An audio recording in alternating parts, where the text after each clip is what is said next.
guys, Broheen here. What's going on? So, what I'm doing today is kind of doing a little bit of a review on something that I recently just purchased. I've been looking for a new microphone for some time because I've been recording, and most of the time I'm using my voice through the Astros, which I cannot stand the microphone on the Astros. It sounds freaking terrible. So what I've been trying to use is this blue Snowball, which has really good quality, but I've been looking for something even better.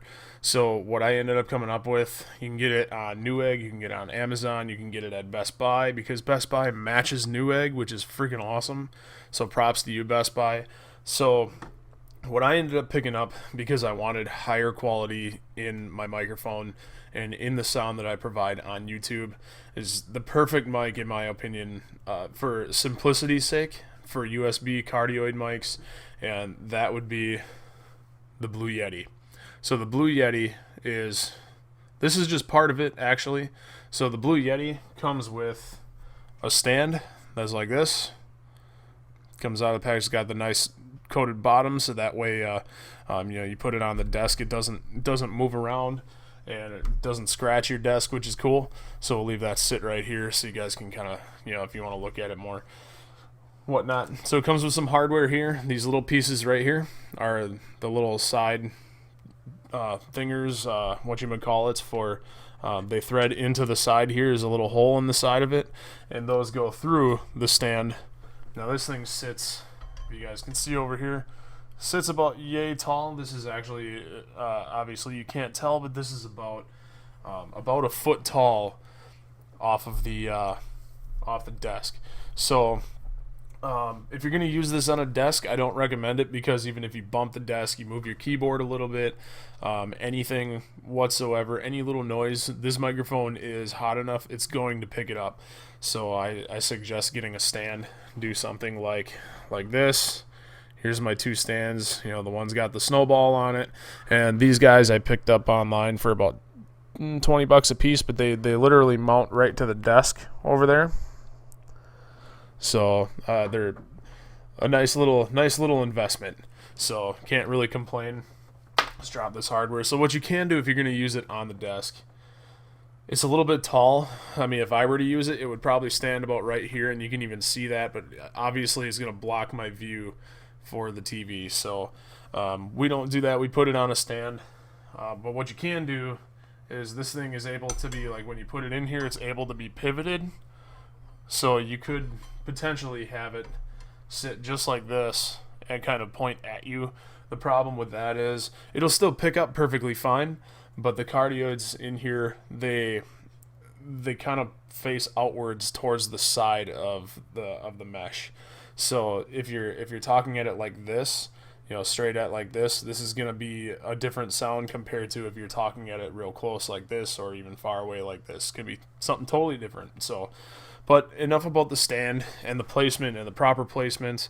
What's more important is what this microphone has to offer. So from what I've used so far, it has a very, very crisp, clean sound. If you're going to use this for computer recording, like YouTube, like this, or if you're musically active, use it for vocalists and singing. I wouldn't use it for instrument, but for vocalists and singing into it, it works out pretty good. Haven't tried it myself, but I have seen other videos online of that working really well. So basically what this has, the front of it has a mute button and it has a volume knob. So the mute button, obviously it's a feature to mute the mic, which this mic does not. So that kind of sucks if I need to mute quick, because I get wife aggro or anything, or kid aggro. I can't just mute the mic with the Snowball and take care of whatever I have to take care of, or talk to the wife when she comes home mid video and I have to say something, or midstream and I have to talk to her. So the volume knobs for basically the output of this mic. On the bottom, since we're talking about that, on the bottom it has the microphone jack, which can be used for a headset or earbuds. I use little earbuds with it sometimes, but that's so you can hear your own voice and the game volume through the microphone. So you plug the microphone into your PS4 per se, and then you plug your headset, any headset you want to use, into this, and you'll be able to hear your own voice as well as you'll be able to hear the game. And that's what this volume knob does, is it turns up and down that volume. If you don't plug anything into this, as far as I know, it's useless. So you don't have to. I don't do it. I will for particular things, but I typically use my Astros, so I don't worry about that. So the other thing on the bottom is your USB. This is just for power, and here is your 5/8 fine thread female piece of it for mounting to mic stands.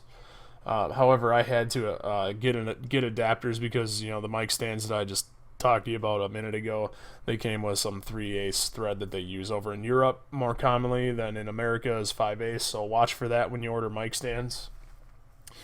Now the back of this, the back has gain and pattern.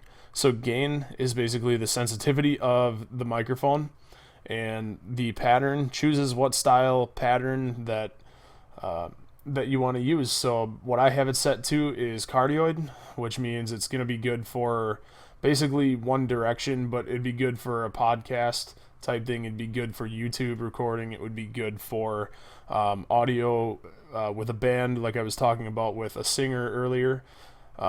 It'd be good for them. The stereo pattern is just your basic, you know, lowest quality, so I don't recommend using that one ever. And then there's omnidirectional, which is a good thing for like conferences. If you're gonna record a conference, like sometimes Spice Wolf and I get together and we both talk to you guys and we're in the same room, so that would be really, really beneficial if I would have had this mic then when we did that last, because it would pick up from all the way around. It doesn't matter what direction. So but you know, that's basically the mic. So typically if you're gonna buy this mic, it's probably gonna be for YouTube, or it's going to be for band purposes. So you're not going to use any other setting other than cardioid. So that's about it. I mean, the knobs move pretty easy. The gain, or the pattern knob is a little bit misaligned on mine, but not really a big deal. The button is actually a little stiff. You see me in there shaking a little bit trying to turn it. It's actually very stiff. So I don't know if it's meant to be that way or not, but it doesn't actually affect how this mic works, and I'm only going to use it on one setting anyways for my purpose, so it doesn't really matter to me about that. So still very, very good review. So now what I'm going to do is go into a segment here where I'm just going to kind of demo the sound for you. So anything from this point on in the video is going to be with the mic on the microphone stand, which I will show you what it looks like and talk a little bit more about that, and you guys will be able to hear the sound now comparing the blue Snowball to the blue Yeti. Hey guys, welcome back. So this is the sound of the blue Yeti, and I'm actually speaking very, very quietly compared to what I was before, so I have the gain kind of high, but it picks up a lot better than what the Snowball does. So I'm actually gonna try turning this. I'll turn it up a little bit just so you guys can kind of see that, you know, I'm talking the same volume for the most part, except that it cranked way up, and I'm afraid it's gonna clip. So actually what I'm gonna do is I'm gonna turn it down a little bit, and looks like right about there I might be getting proper volume according to OBS anyways. So what is it even at? Yeah, it's about halfway up right now. It's actually exactly halfway up right now. So halfway up seems to be a good place for the gain knob for those of you recording. Maybe a little bit less if you're a little bit louder. I tend to be a little bit louder, but my child is sleeping right now, so I got to be a little bit quiet. So therefore, gain higher. So very nice feature of this microphone. The volume knob though on the front here, not going to do anything because we don't have anything else set up for listening to ourselves. And other than that, it mounts pretty well. I mean, I'm satisfied with the stands, but the stand's kind of cool. It holds itself up. I mean, I can move these, so when I'm streaming, I can talk to my party through this, or if I make a video, I talk to my party through this, and I talk to everybody else and to the video through the Yeti. So that's how I'm gonna end up achieving my quality and you know, with the mic stand, I can just move it wherever the heck I want, and it's very nice. It's a little bit heavy, so I might need to actually invest in stronger mic stand for the Yeti, but this is the heavy part of it. So when you get the box, you're gonna be like, holy crap, this thing weighs a ton. This is pretty solid. You know, this could go through somebody's window really easy. So I don't recommend throwing it through anybody's window, of course, but yeah, you get what I'm trying to say here. But overall, this is the crystal clean quality. Now, the last couple things I need is the pop filter, which will go right in front here and stop it from, you know, like my S's and B's and P's. You get the extra little, you know, out of, or the little pop, like pop, you know, that kind of noise.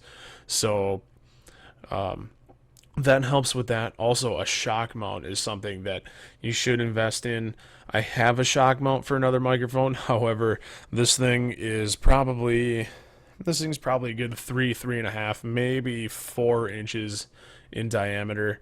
Probably closer to 3.5. It doesn't fit the shock mount that I have, so I'm assuming I have to get the original, the original blue Yeti shock mount.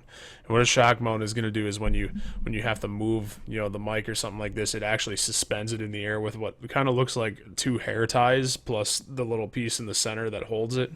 So that would be definitely a good investment, so that way when you have to move the mic, or if you touch the desk and, you know, it'll make some noise, it'll pick everything up, that'll help stop that. It's basically gets rid of the vibration that can travel up the mic stand and into the microphone. So but hopefully you guys enjoyed this video. Just my little quick review on the Blue Yeti. My personal opinion, if you're going to be serious about YouTubing, and if you're going to be serious about possibly doing like audio recording for a band or for your own purposes, or singing or podcasting, conference calling, this is definitely the mic for you. So if not, there's plenty of other good options out there, but this is the one I picked, and I absolutely fell in love with it. I hope I never have to get another microphone. Obviously, technology will change, and I might have to eventually, but for now, this is going to do the trick. So thanks again for watching. This has been Broheen's review of the Blue Yeti for the Gamers Emporium. Thanks for watching.